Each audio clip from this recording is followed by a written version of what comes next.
Welcome to the 2024 Jiu Jitsu Oracle Awards Show. Calum, I feel we've arrived at this event quite underdressed, given the prestige. Yeah, maybe. So we've just gone for the white t-shirts. We probably should have came shirt and tie. I'm Ross. I'm joined as always by Calum. We're going to run through our male grappler of the year, female grappler of the year, sub of the year, event of the year, and the match we thought was the best match that happened in Jiu-Jitsu in 2024.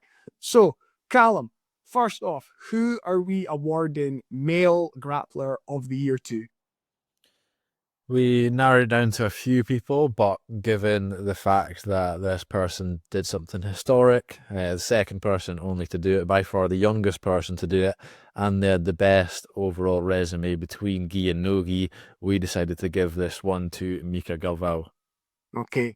Do you want to explain a little bit more about Mica's year and why his achievement was such an historic moment in Jiu-Jitsu? As you said, only Cobrinha had previously achieved what Mica has achieved. And also, I think he did it with much style points to his name as well. So do you want to give some insight into Mica's year and why we're so high on it? Yeah, so the IBJJF Grand Slam is basically getting gold at all of the majors. So that's Europeans, Brazilian nationals, Pan Ams, and Worlds. And then the Super Grand Slam is doing that. And then you can only do this once every 2 years because it's also winning ADCC on top of that. So Cobrinha was able to do it at about 20 years older than Mica. I think both sides of that is quite impressive, to be honest, how old Cobrinha did it and then how young Mica did it. But nonetheless, only two male grapplers to have ever done that. So, you know, the first half of the year, I would say, was quite focused on the gi competitions, managing to get gold at all of the majors. And then in his weight class in the 77 kilo division, he was able to win, even though he did pick up one loss throughout the whole year against Dante Leon that was also at ADCC. The thing with Mica is, I think a lot of people, especially the ones that just follow no-gi, might look at his performance and disagree, but I think one, that's partly due to like the high standard that Mica sets for himself in the first place, because it was one of the only times we've kind of seen him look a bit human. He got scored on, he got his guard passed, he got mounted, he got taken down. He did get submitted in the absolute division, but nonetheless, he still won his division. And it's kind of, we're just judging Mica by his own standards, which are incredibly high because he's just looked like a Terminator in the rest of his career. So that, given the fact that he was able to do the gi as well, and you compare him to someone like Kaynan. So Kaynan obviously did better at ADCC, you could say, than Mica. He won the absolute and his weight. He got 7 out of 8 by submission. But Kaynan has completely forgone the gi this year to double down and just focus on no-gi. So I think that says a lot, that for Kaynan to do that, even though he's a successful athlete in the gi as well, he thought it was necessary to not train gi this year to really dial in his no-gi game. And the fact that Mica was able to do both throughout the year and have success at the highest level, I think that would be my argument for Mica winning Grappler of the Year.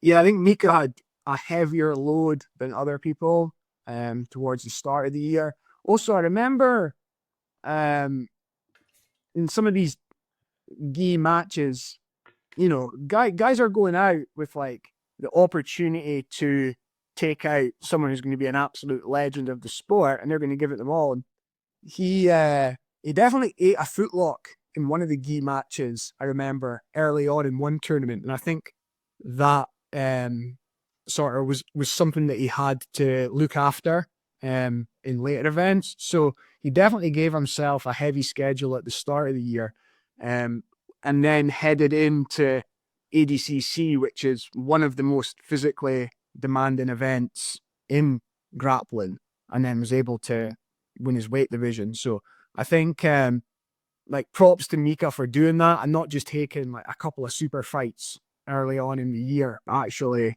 having a bit of a heavy schedule. Yeah, and that's our Grappler of the Year, but open to discussion in the comment section. We'll have a bit of a discussion about some of the other grapplers that we had up there, and then you guys can say in the comment section whether one of these guys is your Grappler of the Year. So like we mentioned, we have Kaynan, who is definitely a candidate for Grappler of the Year. He obviously had a great performance at ADCC.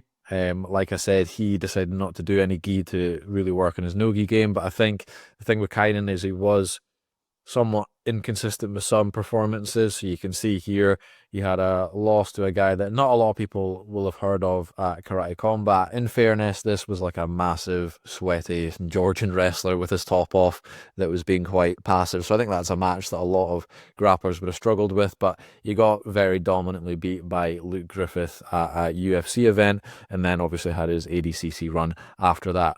He also won the IBJJF Grand Prix as well, so that's another big achievement. So he's definitely in the discussion, I would say, especially with the 7 out of 8 submissions at ADCC, but just those couple of losses, as well as the fact that it was just in no-gi, I would say that Mica is ahead of him for me. Yeah, and then 2 other guys we considered both won at the Craig Jones Invitational. We thought about Nicky Rod and we thought about Cade Ruotolo. Yeah. Who do you want to talk about first? Talk about Nicky Rod because I've got his schedule up here. So yeah, 4 matches, 4 rear naked chokes for his over 80 kg win.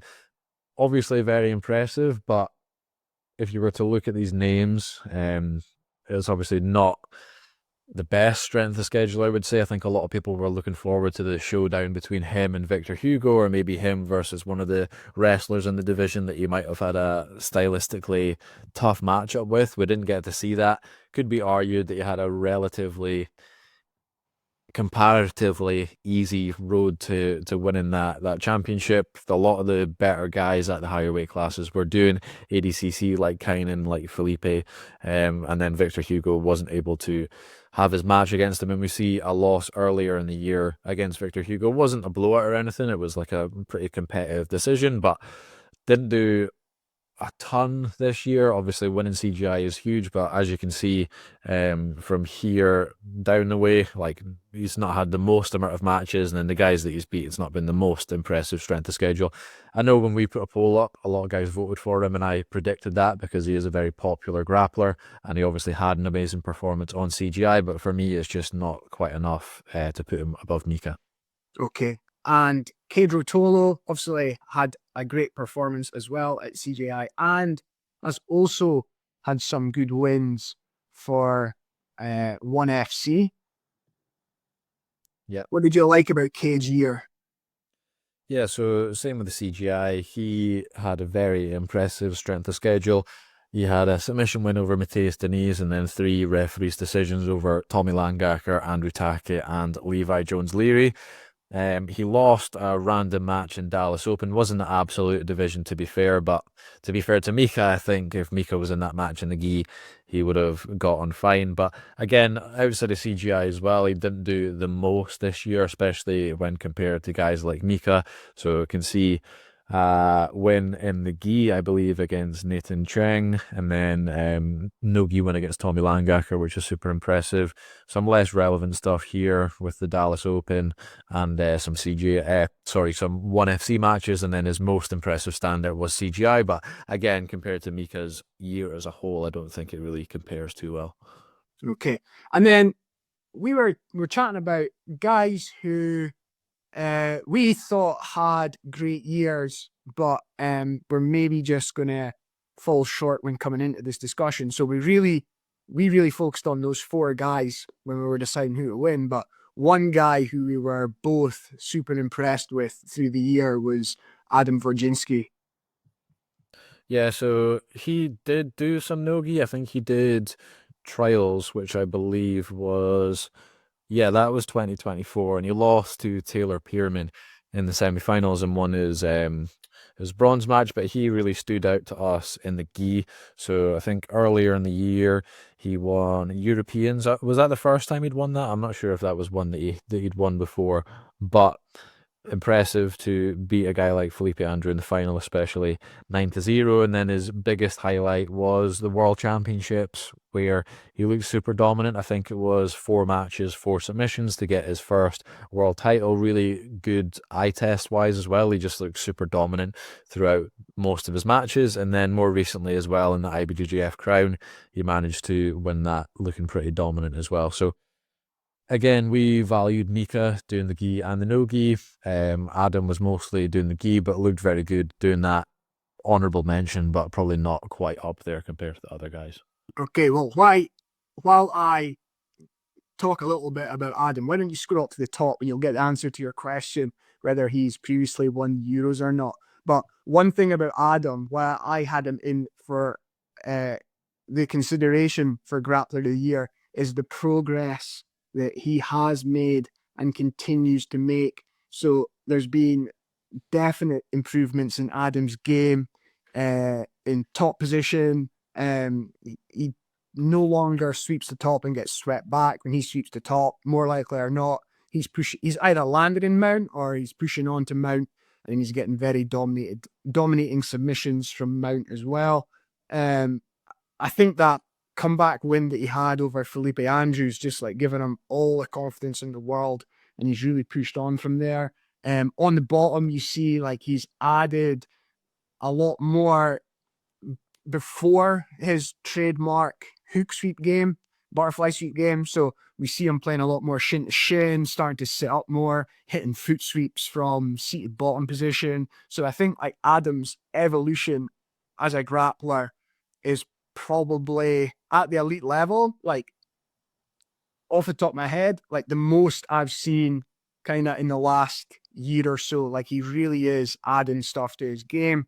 A lot of other guys have had really impressive competition performances, but like looking at Nicky Rod or Kaynan, they kind of just are Nicky Rod or Kaynan, like the best versions of themselves that we've kind of seen over the last few years. Kaynan's brought back the guillotine, but it's been in his arsenal for a while. But yeah, I think Adam deserves credit for the way he's improved as a grappler as well. Even although like he was already really, really good, now he's world champion. Yeah, I think something to add to that is he's done this as someone in his early 30s. So he's made this evolution in this small amount of time in his early 30s, whilst having, I don't know when he started competing at black belt, must be about 10 years now he's been competing at black belt. So it's nice to see someone competing that long at the stage in his career he is in his early 30s, not being complacent and knowing that he was kind of on the cusp of winning these things and making the right adjustments to do that. So it's not like someone that's just became a black belt or someone still evolving their game. He is still evolving his game, but he had an established game for a long time. So it was nice to see him kind of break the mold of that and add some new things to his arsenal. And what was the answer to your question? Yeah, I think he won it in 2022 as well, and then he won Pans last year. So he's got a few majors to his name. Yeah. Okay, so as Calum said, jump into the comments, let us know if you agree with our choice for male grappler of the year, which is Mica Galvao. And is there anyone else that like we should have considered that we've just totally forgotten about there? Female grappler of the year. Who are we giving this to, Calum? So my choice for this was Adele Fornarino. She won double gold at ADCC, which is historic because they've not done ADCC Absolute for the women's division in quite a few years. And the most impressive thing about it for me was her doing it in the smallest female weight class. So 3 female weight classes, not exactly sure off the top of my head what the other thing was. She's under 60 and there's like an over 60, over 65, something like that. But anyway, she was in the smallest female division and managed to win the Absolute as well as her weight class, which I thought was super impressive. And then before that, I don't know how much she was on people's radars, but I think she had a pretty good run up as well. So we can see her last loss was in 2023. So she went undefeated in 2024, which is more than any of the male grapplers that we spoke about did. Every one of them had at least one loss. So she ran through 2024 without any losses, had some good super fight wins here and there. And then ADCC managed to go 6 for 6, winning double gold. And then since then as well, she's had nothing but wins as well. Yeah. Um, it's the way she won as well. It was super impressive. Her super aggressive guard game, going after submissions, not really changing much against heavier grapplers in the absolute, just absolutely going for it off her back. So really impressive performance from Adele. Who else did we have in the running for this? Yeah, so we also had Gabi Pessanha, who Adele kind of just stuck to the nogi. Gabi, for the most part, aside from this nogi world's double gold, mostly stuck to the gi. Gabi's had an insane win streak. Let me just scroll up. Can you see Gabi's page just now? I can indeed. I believe her win streak heading in to Nogi Worlds was 144 Yeah, wins so in a row. back to 2021 is her last loss. So that's a super impressive run. Um, Obviously, this is the first time we've done this award ceremony. You could argue that she'd won previous years, and you could make an argument that she would win this year as well. I just think Adele made history with what she did, and she very much broke onto the scene, doing what she did. Whereas Gabi, it's difficult because she's kind of done what she's been doing for the past few years anyway, which is being like the best in the world. So it was hard to critique her for that. But I don't think she's done anything out of the ordinary except from delve into the no-gi worlds this time around. Definitely can make an argument for her winning, but for me, I just had to put Adele, especially being a smaller grappler, winning the absolute division. Whereas Gabi does have quite a physicality advantage in a lot of her matches per se. So that's my reasoning for putting Gabi below Adele, but definitely can make an argument for her. I think that's fair reasoning.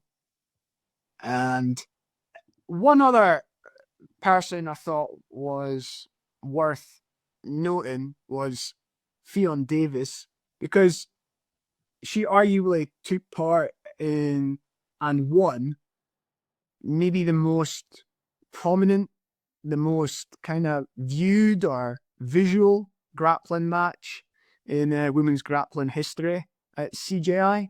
So probably like a quieter year from Ffion in terms of her schedule, Yeah. but I think she still retains the title in my eyes as pound for pound the best female grappler in the world, and she did have that like huge victory in the summer. So, what do you think about Ffion being in the mix? I think making an argument for for Ffion retaining that title is fair enough, and I think Gordon probably retains that title, but Gordon's not in the discussion for this year's Grappler of the Year because he's not done that much or looked on the same level as he usually has. So I would probably wouldn't put Ffion too much in the conversation, but yeah, she's definitely been in some big matches, and it looks like she's at the point in her career, and we heard her talking about this in the lead up to CGI, that she is kind of wanting paid and pushing for female grapplers to get more pay, and that's going to be done by not doing a load of competitions that you don't really get paid a lot of money for. She's taken big super fights in different organizations. She's also been setting up a gym this year as well, so she's been doing some things here or there. But I agree that she definitely is up there for pound female grappler. I just don't think for this year, for what she's done, she's in the same conversation as Adele and Gabi. I agree in terms of results and performances. I just thought it was interesting that if you take that match against Mackenzie Dern, then Ffion breaking through from like the other female grapplers and getting that match and probably being the biggest female grappling star in jiu-jitsu right now deserved a bit of credit. So it's like whether you look at the award from a different point of view, you know? Yeah. So I just wanted to mention her. Again, jumping to the comments, is there anyone we're forgetting? Do you agree with our choice of Adele Fornarino? Now, some other awards. Let's talk about submission of the year. Yeah. So we have, it's a tough one to think about. It doesn't come to your mind as much as like the male grappler of the year, female grappler of the year. So we had a couple candidates. If you're going for style points, then we have a strong contender here from Trials. in Brazil with Fabricio Andre. So let me just load this back up from the start. This was against Felipe Machado as well. So it wasn't, we spoke about this before, like what we're going to count in the submission of the year, because when it comes to guys like Fabricio or maybe like an Andrew Tackett, their first few matches at ADCC trials, they can pretty much do whatever they want to their first couple of round opponents just because of the skill disparity. But Felipe Machado is like a world-class black belt, so definitely one that would count as far as that. But if we just take a look at this, so flying armbar off of the overhook, very impressive submission. But we went for something with arguably less style points, but more significant. And in the biggest event of the year, one submission of the event, and that was Lucas Canyard versus Victor Hugo. So the irony in this is we had kind of almost written him off a little bit with his match with Victor Hugo. We thought mismatch wise it was arguably the biggest mismatch going into it from our perspective, knowing what we knew about Lucas at the time, which to be fair wasn't very much, and he completely smoked him in the first like 30 seconds to a minute. I think my voice was clipped over a highlight reel as well, which is quite funny. But yeah, some irony in that, but we'll give him his fair dues. That was probably the submission of the year, just given the gravity of the event and as well how favoured Victor Hugo was, and it was a very good submission as well. It wasn't just like a boring submission. So let me see a little clip of that here. Yeah, first off, I think we have to respect our position going into that match was entirely wrong. And it's great to be proven wrong. And this is why like sport's so great, and you put your opinions out there and then things happen and you have to reassess and then give credit where it's due. Fair play, like for the person that clipped out your voice and put it over the submission as well. I thought it was a really good video. I'll try and share it in the comments or somewhere so people can see it. But yeah, this really, like, Lucas really, I think, didn't just shock us, but kind of shocked everyone who was watching it. I mean, I'm sure him and his team believed that something like this was possible. I think in the comments leading up to the event, someone had said to watch out for Lucas and his leg attacks, but he really wasn't on our radar. He definitely is now. And you have to remember that, like, Victor Hugo was arguably the favorite for that division. He was the favourite, and I think Lucas did the right thing in just coming out to seeing red and like going for the finish straight away, because this is going to play into my favour a little bit when I've done some IBJJF majors. I've not really done the regional competitions to get the points, so I've had the favourites quite early in the competition and it's worked out well for me. And I think it's because if you're a favourite for a competition like this and you're thinking about winning gold, like you might pace yourself for the first few matches or maybe disregard the ability of the first few guys and maybe be a little bit lackadaisical. And Lucas did the right thing in that situation, where if that was the case, he was just going out there to kill and get his game going in the first minute or so, and that's what he managed to do. Yeah, so to give you a bit of credit, Calum, I think you've been able to beat the first seed at blue and purple belt in big IBJJF tournaments. Yeah. So was it blue belt at Worlds and purple belt at Nogi Euros? Yeah. So yeah, there's a bit of advice for you if you're ever in that same situation. Shout out Matthew, who had the best listener/viewer suggestion for the other sub of the year, which was Fabricio. Like I said, there's plenty of subs that happened and plenty of subs that were really creative, but we were looking for a sort of combination of factors and giving out the award. There's a lot of subs that will have kind of slipped through the cracks of our mind as well. So if there's a better one you can think of, feel free to comment, because like I say, it's quite hard to just recall every good submission of an entire year, or entire season. So if you've got a good shout, then put it in the comments. Yeah, and please send us videos as well, because we like seeing them. Okay, event of the year. I think there's only one real contender for this. What do you think? Yeah, UFC Fight Pass 8. Which was memorable because I don't even remember it. I'm real. Yeah, So I think that's quite obvious. yeah, event of the year, we're giving it to the Craig Jones Invitational. By far the most interest in any event this year, based on what we saw from engagement. By far, the second day of the Craig Jones Invitational was the event with the most exciting matches. I think Craig did a tremendous job putting it together. You've got to remember it was the first time it ran. Leading up to it, I was kind of, had questions over, how many tickets would they sell? How busy would the arena be? What would the production be like? The rule sets they were using, the scoring system. I think they were all legitimate questions to ask, but fair play. I think the event as a whole was outstanding, and I'm really excited to hear that the Craig Jones Invitational is coming back in 2025. And according to Craig himself in our YouTube comments, it's going to have a new format. So interested to see what he does with it. But yeah, I think the Craig Jones Invitational is deservingly show of the year for 2025. Calum, what did you think of the event? Yeah, I think it was. Did I say 2025 there? I meant 2025. The show of the year. I've ruined the little promo, the little short that I could have clipped out of it. The Craig Jones Invitational is deservedly show of the year for 2024. Anyway, Calum, sorry to interrupt. You were saying?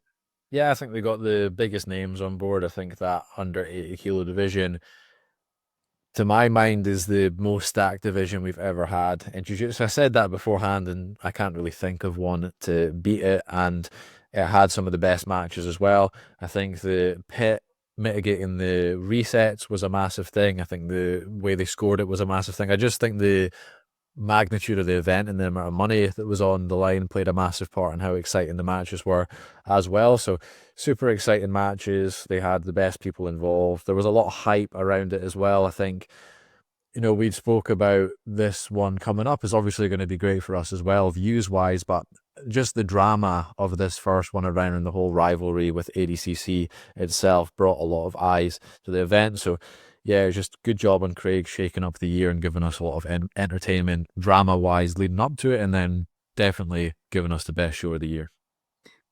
On the pit, I put up a poll asking people what they think the best way to avoid the dreaded recurring resets in matches are, especially after it might have been a recent FPI where the amount of resets was just starting to grate a bit in the matches, and the leader in the suggestion. So there was ideas such as push outs or more mats, but the leader was the pit. I think it's a great environment for grappling. I know in CGI it's known as the alley, and the pit's the karate combat version, possibly the karate combat trademark, but it was the alley in CGI. But yeah, I thought it was a great arena for grappling, and I loved how they were able to bring the fans super close to the action as well, because that's the one thing. If you put out more mats, you're pushing people further away. The area gets a bit sparse, but I thought the feel of the Craig Jones Invitational was really good. Yeah, and the fact that we just got to kind of enjoy the match at the time, like ADCC, it can be a bit of an overload trying to keep up with 3 matches at once, and you do miss a lot of things, and then you have to go back and rewatch so many matches again because this match was on at this mat and you were focusing on another one. So you have to kind of do a lot of rewatching for ADCC, whereas CGI, we did mention how long it was, and Craig obviously said it's going to be a different format, which is good to hear, but it was nice just getting to sit down and enjoy whatever match was on. They got their little walkout. It was just the one match to focus on instead of ADCC trying to scatter your eyes between 3 mats. Yeah, I think if there's a couple of things I'd like to see next time is just like it to run a bit quicker in between matches. I thought they did a pretty good job, and they were certainly like quicker than like the ADCC was a couple of years ago when they had like huge long opening ceremonies and stuff like that. I'm glad they didn't really do that this time around. But yeah, and just the time. So I don't know if you put on less matches, if you stretch it out over 3 days or whatever, but I think like asking people to watch 8, 9, I don't know how many hours exactly it was, but like that's a big ask of like one show in a row. So hopefully the format changes kind of help with that. But yeah, I think like as an event, it was amazing. And it leads us into us talking about our match of the year. Yeah, let me just get that up. So we didn't really put too much discussion on this. Probably the other contenders, to be honest, would have been in the same division as this match, but I think there was one that stood out, which won the match of the event, and that was Andrew Tackett versus Kade, which you can see some highlights of here. So this was just extremely fast-paced for 3 5-minute rounds. Lots of wrestling, lots of movement, lots of submission attacks, and I said before, if I was to show any of my friends jiu-jitsu to try to get them interested in jiu-jitsu, I think I would definitely pick this match. For people that are kind of clued up to grappling, but for people that aren't as well, I think watching this match, they can kind of understand a bit more and see the excitement in it compared to a lot of other matches that we see at the highest level. So I think even someone that doesn't have a clue what jiu-jitsu is could watch this match and have an enjoyable time watching it. Yeah. And from what I remember about the match, I think up until about the last minute or so, I was really thinking it could go either way. But am I right in remembering that maybe Kade just pulled it out right at the end? Yeah, I think so. And I think that is really important for exciting matches as well. Like the suspense of not knowing who's going to win and it hanging on a knife's edge if one guy hits one thing in this last part of the match, which I think Kade maybe landed in some sort of like crucifix or front headlock or something like that, which maybe swung it in his way. But yeah, I agree. It was hanging by a knife's edge, I think, the decision for this one. So across the year, with all the grappling matches that took place, there'll no doubt be other matches that were exciting from start to finish and maybe you think are worthy of consideration for this title. And if you do, please let us know. But I just think like not only the action that took place, but the platform it took place on uh, makes this like the match of the year. It's the one that like when we started to think about match of the year, it just jumped straight to the front of my head and then said basically it has to be Kade against Andrew, doesn't it? In the discussion kind of ended there, right? Yeah. We can't really think Better of that. discussion than match of the year would be where does this stack up for like best match of all time? I think that would be a more valid discussion than comparing any other match this year to this match. Okay. Well, that's opened a can of worms, Calum, hasn't it? Yep. What's your, when you say greatest match of all time, then what instinctively are you drawn towards? Man, off the top of my head, it's quite a hard one to think about. Kind of how Well, you brought it up, the year. I mean, yeah, I just think that would be a more valid discussion. I think. but I think with these things, it's always like, what is the one that's like right at the forefront of your mind? You know, what? Because that's often the right answer. And then you go round the houses and you're like, no, actually, like that one that like I remember. Yeah, I remember Cron Gracie versus Gary Tonin being a really good match. But again, I would have to go back through the archives and really think about it. Is there any ones that spring to your mind? Not off the top of my head. No. I'd have to actually sit down for a minute or two at least and have a think. Going back to what we were just speaking about with the pit wall, I think this match would have been still amazing, but significantly less so had it been on like a flat mat with a bunch of resets, just given how crazy it was. Because I was thinking of some other good matches, and Renato Canuto versus Gary Tonin at ADCC sprung to mind. That was a really good match, but I remember it going off the mat a lot because they're two explosive wrestling kind of grapplers, just like Kade and Andrew. So for that reason, I think it played a big part just having the wall there to kind of keep it contained. Kade versus Andrew Tackett is our match of the year for 2024.